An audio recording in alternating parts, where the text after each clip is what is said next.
By January 1945, the snow-covered forests of the Ardennes had become a graveyard of men, machines, and shattered ambitions. What began as Adolf Hitler's last great gamble, the massive German offensive through Belgium and Luxembourg, was now bleeding itself dry. The Battle of the Bulge, the largest and most desperate German offensive on the Western Front, was nearing its end, but ending it would cost dearly. At the center of the German plan was a deep wedge, a salient driven into Allied lines in December 1944. It aimed to split British and American forces, capture Antwerp, and force the Western Allies into a negotiated peace. Instead, it ran headlong into American endurance. Bastogne held, supply lines stretched thin, fuel ran out, and the weather, once Germany's greatest ally, finally broke. As skies cleared in late December, Allied aircraft returned in overwhelming numbers. German columns trapped on icy roads were torn apart from the air. By January, the momentum had shifted decisively. From the south, General George S. Patton's Third Army drove north with relentless determination. From the north, General Courtney Hodges' First Army pushed south through frozen villages and shattered forests. Their objective was clear: Houffalize.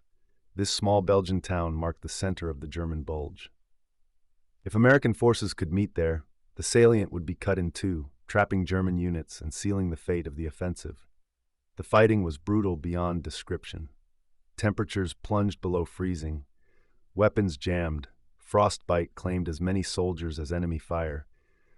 German resistance remained fierce, but it was no longer coordinated, only stubborn, desperate, and doomed. The German army was running out of everything: fuel, ammunition, reserves. Worst of all, time. On January 16, 1945, the moment finally came. Patton's advancing troops made contact with units from the First Army near Houffalize. The link-up was quiet. No grand ceremony, no cheers, just exhausted men, hollow-eyed and ice-caked, realizing that the German wedge had been severed. The Bulge was gone. Over the following days, surviving German forces began a grim withdrawal eastward, harassed constantly by Allied aircraft and artillery. What had been a bold offensive devolved into a fighting retreat. Hitler's last reserve of armor lay wrecked across the snowbound Ardennes. The cost had been staggering.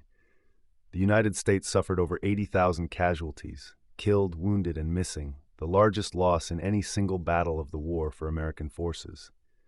German losses were equally catastrophic and irreplaceable.